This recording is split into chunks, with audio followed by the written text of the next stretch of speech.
ഇന്നത്തെ നമ്മുടെ ചിന്താ വിഷയം കുറച്ച് ദിവസങ്ങളായി സോഷ്യൽ മീഡിയയിൽ പ്രത്യേകിച്ച് ക്രൈസ്തവ ഹാൻഡിലുകളിൽ നടക്കുന്ന ഒരു ചർച്ചയാണ്.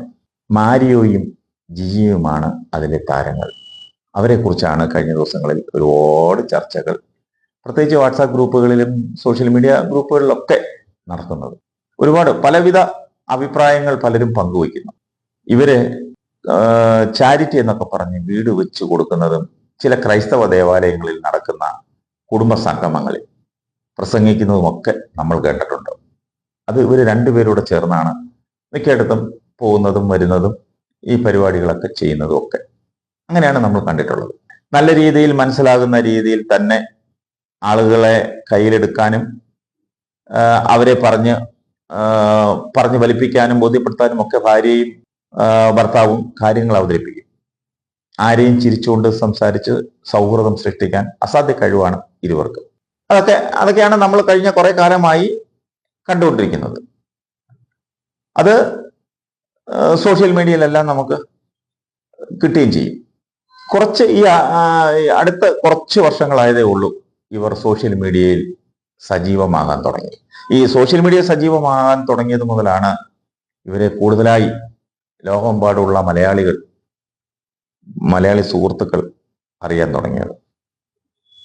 അതിനു മുമ്പ് കൊച്ചു കൊച്ചു പ്രസംഗങ്ങളും പ്രഭാഷണങ്ങളും ഒക്കെ നടത്തി അവിടെയൊക്കെ ഉള്ള ആളുകൾ മാത്രമേ അറിയത്തുള്ളൂ. ഇനി ആരാണ് ഈ മാരിയോ, ആരാണ് ജിജി? ഇതിനെക്കുറിച്ച് ആരെങ്കിലും ചിന്തിച്ചിട്ടുണ്ടോ, അന്വേഷിച്ചിട്ടുണ്ടോ? അതേക്കുറിച്ച് അന്വേഷിച്ചപ്പോഴാണ് ചില വസ്തുതകൾ ശ്രദ്ധയിൽപ്പെട്ടത്. ഒരു കാലത്ത് പട്ടിണിയും പരിവട്ടവുമായി ഉടുതുണിക്ക് മറുതുണിയില്ലാതെ നടന്നൊരു യുവാവ് സുലൈമാൻ എന്ന ഇസ്ലാമികൻ ഒരു സുപ്രഭാതത്തിൽ ക്രിസ്ത്യാനിയായി മാറുന്നു. കത്തോലിക്ക വിശ്വാസം സ്വീകരിക്കുന്നു. മാരിയോ ജോസഫ് എന്ന പേരിൽ അറിയപ്പെടാൻ തുടങ്ങുന്നു. കേരളത്തിലെ പ്രമുഖ കത്തോലിക്ക ധ്യാന കേന്ദ്രമായ മുരിങ്ങൂർ ഡിവൈനിലെത്തി പ്രഭാഷണം ആരംഭിക്കുന്നു. വിശ്വാസം സ്വീകരിക്കാൻ വേണ്ടിയുള്ള തന്റെ പീഡാസഹനങ്ങൾ വിവരിക്കുന്നു. എല്ലാവരുടെയും സഹതാപം പിടിച്ചുപറ്റുന്നു. അവിടുന്ന് പ്രസംഗത്തിന് കൂടുതൽ അവസരങ്ങൾ ലഭിച്ച് ഒരു വേദിയിൽ നിന്നും മറ്റൊരു വേദിയിലേക്ക് പായുന്നു. ഒപ്പം പ്രസിദ്ധനാകുന്നു. പ്രസംഗിച്ച് നടന്നൊരു കത്തോലിക്ക യുവതിയെ വിവാഹം കഴിക്കുന്നു. പിന്നീട് രണ്ടുപേരും കൂടിയാകുന്നു പ്രസംഗങ്ങളും പ്രഭാഷണങ്ങളും. പിന്നീട് ഒരു സുപ്രഭാതത്തിൽ പേരിന്റെ മുമ്പിൽ ഡോക്ടർ എന്നുകൂടി ചേർക്കുന്നു. മദ്രസ വിദ്യാഭ്യാസം മാത്രമുള്ള ഇദ്ദേഹത്തിന് ഒരു ഡോക്ടർ എവിടെ നിന്ന് കിട്ടിയെന്ന് ആർക്കും അറിയില്ല, ആരും ചോദിക്കുന്നുമില്ല. അല്ലെങ്കിലും ഈ മേഖലയിൽ ഒത്തിരി തട്ടിക്കൂട്ട് ഡോക്ടർമാരുള്ളതാണ്. എന്ത് കുന്തെങ്കിലും ആയിക്കോട്ടെ, അതൊന്നും നമ്മുടെ വിഷയമല്ല. ഇവരെ വിശ്വാസികളെല്ലാം വിശ്വസിക്കുന്നു, കാണുമ്പോൾ ബഹുമാനിക്കുന്നു. ഈ അടുത്ത കാലത്ത് യൂട്യൂബ് പ്രഭാഷണങ്ങൾ ആരംഭിച്ചു. ലോകപ്രസിദ്ധനായിത്തീരുന്നു. കേരള കത്തോലിക്ക സഭയുടെ ബൗദ്ധിക മണ്ഡലത്തിൽ 2 പതിറ്റാണ്ടുകളായി ശക്തമായി സ്വാധീനം ചെലുത്തി വരുന്നു. നേരത്തെ ഞാൻ പറഞ്ഞതുപോലെ പട്ടിണിയും പരിവട്ടവുമായി ഉടുതുണിക്ക് മറുതുണിയില്ലാതെ നടന്ന യുവാവ് ഇപ്പോൾ കോടിപതിയാണ്. ആർഭാട ജീവിതം, മുന്തിയ ഇനം കാറുകൾ, വലിയ വീട്, ബാങ്ക് ബാലൻസുകൾ. എൻ്റെ ഒരു ചോദ്യം, അറിയാൻ മേലാഞ്ഞ് ചോദിക്കുകയാണ്, എന്നെ ആരും പൊങ്കാലയിടരുത്. ഇദ്ദേഹം ഒരു യഥാർത്ഥ ക്രൈസ്തവ വിശ്വാസിയാണോ, അതോ ക്രൈസ്തവ സഭയിൽ നുഴഞ്ഞു കയറിയ മറ്റെന്തിൻ്റെയെങ്കിലും ഏജന്റാണോ? സംശയിക്കേണ്ടിയിരിക്കുന്നു. ചോദിച്ചതേ ഉള്ളൂ, എൻ്റെ സംശയം കൊണ്ട് ചോദിച്ചതേ ഉള്ളൂ. ഇത് തോന്നാനുള്ള കാരണം അദ്ദേഹത്തിന്റെ കഴിഞ്ഞ 4-5 ദിവസത്തിന് മുമ്പുള്ള ഒരു ഡയലോഗുകളാണ്. 4-5 ദിവസം മുൻപ് വിവാഹത്തെക്കുറിച്ച് ചില ഡയലോഗുകൾ കാച്ചി. അത് സമൂഹത്തിൽ പ്രത്യേകിച്ച് ക്രൈസ്തവരുടെ ഇടയിൽ വലിയ പ്രതിഷേധം ഇരമ്പി.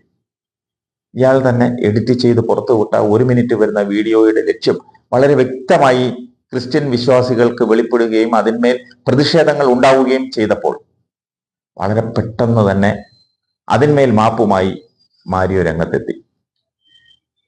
മാപ്പ് പറയുന്ന ചെറിയ വീഡിയോ സ്വന്തം സോഷ്യൽ മീഡിയ അക്കൗണ്ടിലൂടെ ആദ്യം പുറത്തു വിടുന്നതിന് പകരം, നമ്മളൊക്കെ അങ്ങനെ ചെയ്യുന്നത്, നമുക്ക് തെറ്റ് പറ്റിയാൽ നമ്മൾ ആദ്യം ചെയ്യുന്നത് നമ്മുടെ സ്വന്തം പ്രൊഫൈലിൽ നിന്ന്, സ്വന്തം അക്കൗണ്ടിൽ നിന്ന് നമ്മളതിന് വിശദീകരണം, മാപ്പ് പറയണമെങ്കിൽ മാപ്പ് പറയും, തെറ്റ് ഏറ്റു പറയണമെങ്കിൽ ഏറ്റു പറയാം, എന്ത് വേണേലും നമുക്ക് അത് സ്വന്തമായി ചെയ്യാം. പക്ഷെ അതിന് പകരം മാരിയോയുടെ PR വർക്ക് ഏറ്റെടുത്തിരിക്കുന്ന വ്യക്തികൾ വഴിയാണ് പബ്ലിഷ് ചെയ്തത്. അങ്ങനെയാണ് നമ്മൾ കേട്ടത്. ക്ഷമ ചോദിക്കുന്ന വീഡിയോ എന്തുകൊണ്ടാണ് സ്വന്തം അക്കൗണ്ടിൽ പബ്ലിഷ് ചെയ്യാത്തതെന്ന ചോദ്യം ഉയർന്നപ്പോഴാണ് തന്റെ അക്കൗണ്ടിൽ അത് പ്രസിദ്ധപ്പെടുത്താൻ തയ്യാറായത്. കഴിഞ്ഞ കുറെ വർഷങ്ങളായി മാരിയോ ഇത് തന്നെയാണ് ചെയ്തുകൊണ്ടിരിക്കുന്നത്. അബദ്ധ പ്രബോധനങ്ങൾ നടത്തി വിശ്വാസികളെ വഴിതെറ്റിക്കുന്ന വീഡിയോകൾ റെക്കോർഡ് ചെയ്ത് അത്തരം ഭാഗങ്ങൾ ചെറു വീഡിയോകളാക്കി കട്ട് ചെയ്ത് പ്രചരിപ്പിക്കുക. പ്രതിഷേധങ്ങൾ ഉണ്ടാകുമ്പോൾ വീഡിയോ പിൻവലിച്ച് മാപ്പ് പറച്ചിലുമായി രംഗത്തെത്തും. ഇത് ഒന്നും രണ്ടും തവണയല്ല, പലതവണയായി. അതുകൊണ്ട് പറഞ്ഞതാണ്. ഒരാൾക്ക് ഒന്നോ രണ്ടോ തവണ ഒക്കെ തെറ്റുപറ്റാം. ഏതൊരു പോലീസുകാരനും ഒരബദ്ധം പറ്റും. എന്നാൽ ഒരേ രീതിയിലുള്ള തെറ്റുകൾ ഒന്നിനു പുറകെ ഒന്നായി വർഷങ്ങളായി സംഭവിച്ചു കൊണ്ടിരിക്കുമ്പോൾ അത് അബദ്ധത്തിൽ സംഭവിക്കുന്നതല്ലെന്ന് നമുക്ക് സംശയിച്ചൂടെ? സംശയിക്കാം. എന്റെ സംശയം പറഞ്ഞതേ ഉള്ളൂ കേട്ടോ. സത്യമാണോ ഇല്ലയോ എന്നൊക്കെ അദ്ദേഹം തന്നെ അത് പറയട്ടെ, ഇത് കേൾക്കുകയാണെങ്കിൽ.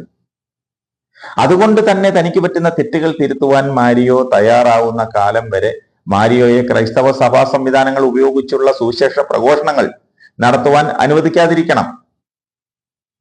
അദ്ദേഹത്തെ സുവിശേഷ പ്രസംഗങ്ങൾക്കോ അല്ലെങ്കിൽ കുടുംബ സംഗമങ്ങൾക്കോ പലയിടത്തും നമ്മൾ വിളിക്കുന്നത് ഞാൻ കേട്ടിട്ടുണ്ട്. അതിൽ നിന്നൊക്കെ മാറ്റി നിർത്തണം. എന്നാൽ തനിക്കെതിരെ ഉയരുന്ന ആരോപണങ്ങൾക്ക് മറുപടി പറയുന്നതിന് പകരം സഹതാപ തരംഗം സൃഷ്ടിക്കുന്നതിന് വേണ്ടി കഴിഞ്ഞ ദിവസം അദ്ദേഹം നടത്തിയ ഒരു ലൈവിൽ മാരിയോയും ഭാര്യയെയും സുവിശേഷ പ്രഘോഷണം അവസാനിപ്പിക്കുന്നതായിട്ടാണ് പ്രഖ്യാപിച്ചത്.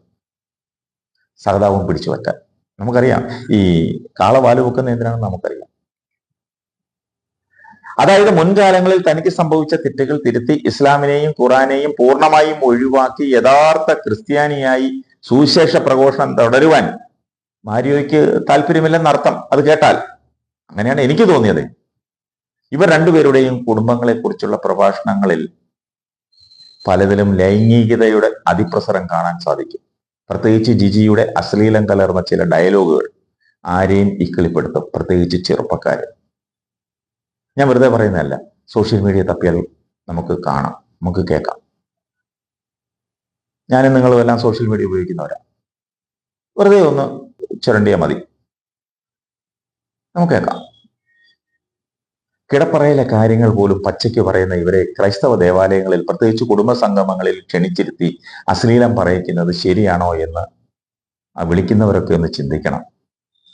നമ്മുടെ കുട്ടികളും നമ്മളുടെ കുടുംബത്തിലുള്ള സ്ത്രീകളും പുരുഷന്മാരും ഒക്കെയാണ് അതിൽ ചെന്നിരിക്കുന്നത്. സോഷ്യൽ മീഡിയയിലൂടെ അത് ഒക്കെ ഭയങ്കരമായിട്ടാണ് വൈറലാവുന്നത്. ഈ അടുത്ത സമയത്ത് ഞാനൊരു വീഡിയോ ഒരു ഡയലോഗ് ഞാൻ കേട്ടു.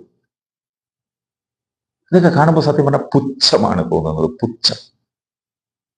ആഡംബര ജീവിതത്തിന് മാത്രം ക്രൈസ്തവ സഭയിൽ ഒളിഞ്ഞു കയറിയ ഇസ്ലാമികന് ഇതിൽ കൂടുതൽ എന്തു വേണം? അല്ലെങ്കിലും ഈ ക്രിസ്ത്യാനികൾ അങ്ങനെയാണല്ലോ.